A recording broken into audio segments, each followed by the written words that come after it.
Hi, I'm Shashi and this is Karisu. We've been hearing a lot about this Macau scam going on. A lot of people were cheated out of hundreds of thousands of ringgit. The guy who got caught because of Macau scam actually jumped over the huge fence and fly out of the MACC and stuff. So what exactly is Macau scam? How does it go on? What's their MO? How does it operate? What can we do to prevent ourselves from being scammed by these people? Today we're going to be covering about all those, but before we start, don't forget to hit the subscribe button and like the video, and we can get straight to it. So what is a Macau scam?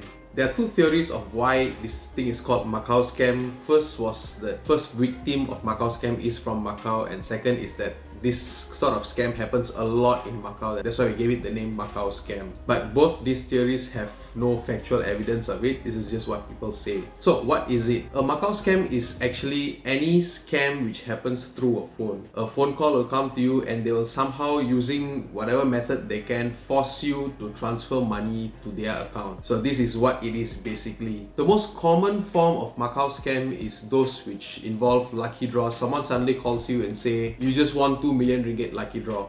This is how it starts, and this is what Macau scams are all about. First is they give you an emotion. Okay, you already feel happy about it. Then they say, okay, but in order for us to transfer this money to you, we need to pay state tax or some management fee or handling fee or something. And this is the way they take money from you. So-called saying that you have to pay 10,000 ringgit, but later on you'll get reimbursed together with your 2 million ringgit. When you give that sort of comparison to someone 2 million and 10,000, of course the 10,000 doesn't seem a lot. And a lot of people get cheated this way. This was the classical method of how it used to go. Lately in Malaysia, it has gotten a bit more serious. The scammers started improvising their techniques. So nowadays calls don't come from lucky draw guys or anything. Nowadays it comes directly from people impersonating police officers or federal government workers. So for example, you may be called by a police officer telling you that you have unpaid speeding tickets, or you may be called by the court officer who says that you were summoned for a hit and run case but you didn't appear in court, or you may be called by the income tax department saying that, oh, you didn't pay your income tax. Some even report saying that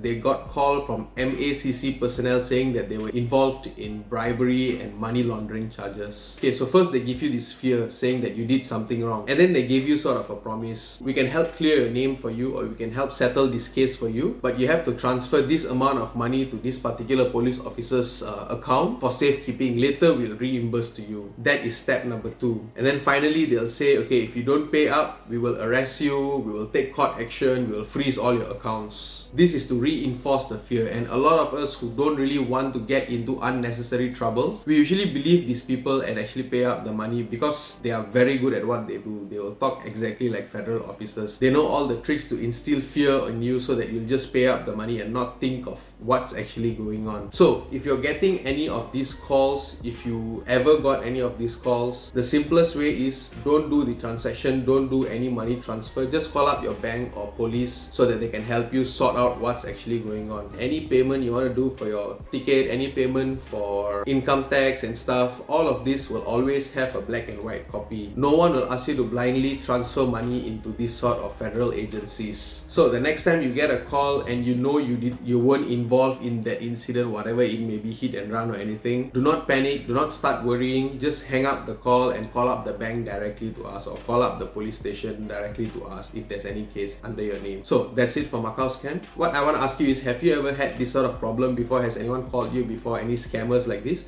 Share your experience down below, and if you haven't subscribed to the channel, please do subscribe and like the video. And until the next video, bye bye.